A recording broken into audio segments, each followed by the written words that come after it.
Hello guys, this is Richard Rich TV and welcome back to my channel. But before I start the devotional guys, I would like to shout out the following person or channel na napunta rito at na-join sa devotional. Shout out and God bless to Heaven's Hope TV of Korea, Connie Vlog, Ian's TV, Pingbert Torpo, Michael Aburita, Ken Mondero, Libacoteco, Bon Anthony Balmoria, Ben Lawrence Chonko, Prince Shandong, Rian, Cedric Versaga, and Andolin Patiranga.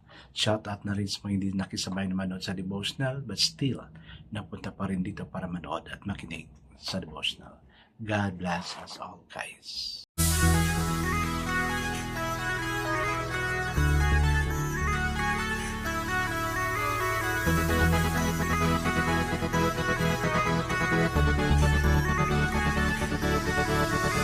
Rich TV, where you heard it, number one is on the top. Good advice, it will never stop. Rich TV, where you heard it, number one is on the top. Good advice, it will never stop. Hello guys, kumusta po? Yung iba siguro dyan busy, no? Kasi yung ibang school nagpapa-enroll na para sa high school, lalo-lalo sa private and public. Yung namang mga college, of course, yung iba kakaumpisa lang ng ng bakasyon nila. Kaya sulit-sulitin natin yung mga days na wala pa tayong klase, lalo-lalo na sa mga estudyante, no? So guys, as I proceed to devotional, let's open the Bible to Romans chapter 15 verses 22 to 33. This is a very nice verse, no? This is about Paul's plan to visit Rome. Oh, nakapunta ko ng Rome, no? Rome, Italy. So this same Rome pa rin yan, no? And so guys, I'm using the devotion study Bible because the words used is so simplified na maintindihan talaga natin. Okay, the word of the Lord in Romans chapter 15 verses 22 to 23 says, "But now that there is no more place for me to work in this region, and since I have been longing for many years to see you, I plan to do so when I go to Spain. I hope to visit you while passing through and to have you assist me on my journey there. After I have enjoyed your company for a while, now however, I am on my way to Jerusalem in the service of the saints there. For Macedonia and Achaia were pleased to make a contribution for the poor among the saints in Jerusalem. They were pleased to do it, and indeed they owe it to them. For if the Gentiles have shared in the Jews' spiritual blessings, they owe it to the Jews to share with them their material blessings. So after I have completed this task and I have made sure that they have received this fruit, I will go to Spain and visit you on the way. I know that when I come to you, I will come in the full measure of the blessing of Christ. I urge you, brother, by our Lord Jesus Christ and by the love of the Spirit, to join me in my struggle by praying to God for me. Pray that I may be rescued from the unbelievers in Judea, and that my service in Jerusalem may be acceptable to the saints there, so that by God's will I may come to you with joy, and together with you be refreshed. The God of peace be with you all. Amen and amen. I guess let's not pray. Father God, it's a nice trip Paul has, O Lord God, visiting different places because of a purpose, O Lord God, of meeting brethren na nakilala niya, okay? A vacation, probably a tour, and most of it, fellowshipping with fellow believers na mabless niya naman, Lord God. Same way with here, O God, while it's still our vacation and wala pang klase, may we enjoy it, okay? Together with the fellowship we have with our brethren. Lord, dito, O God, kukunti lang talaga kami na pumupunta rito, Lord God. But I praise you, I thank you for these brethren na andito ngayon, O God. They are whom you have convicted to come and be blessed by your words, O Lord God. All of us has these hearts, O Lord God, and I pray to God that all these desires will really grow in our heart. Bless us all, O God. In Jesus' name we pray. Amen and amen. The focus verse for this evening, guys, is found in Romans chapter 15, verse 29, and it says, I know that When I come to you, I shall come in the fullness of the blessing of the gospel of Christ. So the title of our devotion for this evening, guys, is What Do You Know for Sure? When I was a boy, my father would often ask, Well, lad, what do you know for sure?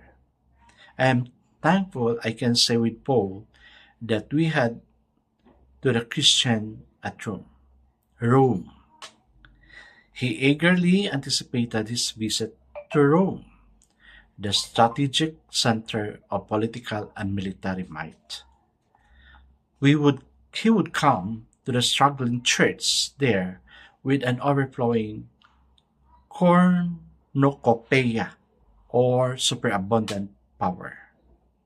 He would come with Christ, the gospel, the blessing, and the fullness.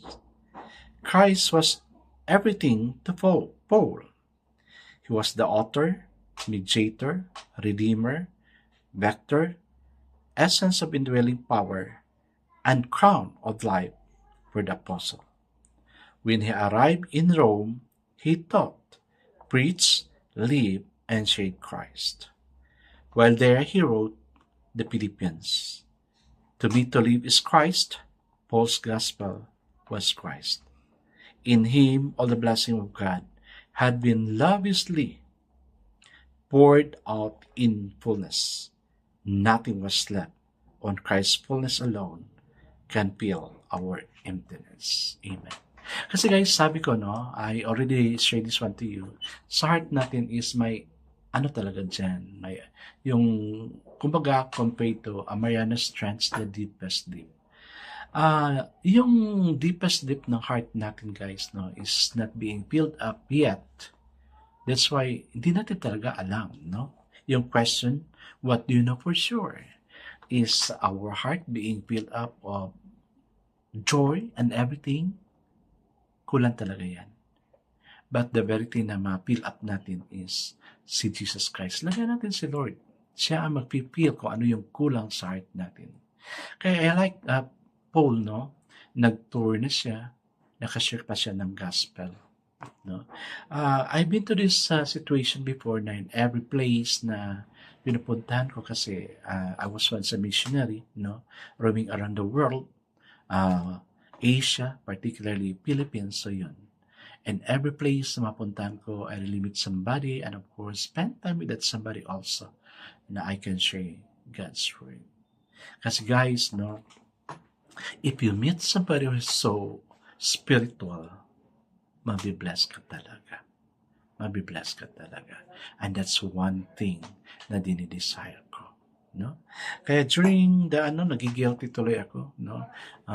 During my vacation, I've been to places, different places, pero iba yung purpose, gala lang talaga. Well, I share to some, but not, parang for me, kulang pa rin yun. Kasi gusto natin na mapunta ng langit, so of course, we have to prepare ourselves, and of course, we also introduce heaven, particularly to our loved ones. Makakakilala natin yung mga malapit sa atin. Kaya guys, yung tanong, do you know for sure? Ako hindi ko alam. Only God knows. Ibibigay ko na lahat kay Lord yan. Siya nang bahala. And of course, fill up lang natin yung heart natin kay Lord kasi hindi talaga natin alam lahat. I guess let's not pray.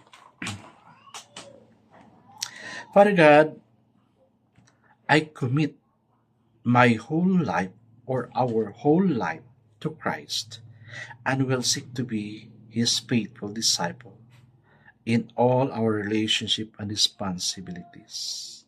For me, for us, to live is Christ. We are truly alive now and forever. Hallelujah. Amen. Yes guys, hindi natin alam, kaya ipapasa Diyos na lang natin lahat yan. God bless us all guys because I know God surely blesses 10 times better. This is again Rich TV. Kita-kita tayo muli sa muli. Paalam!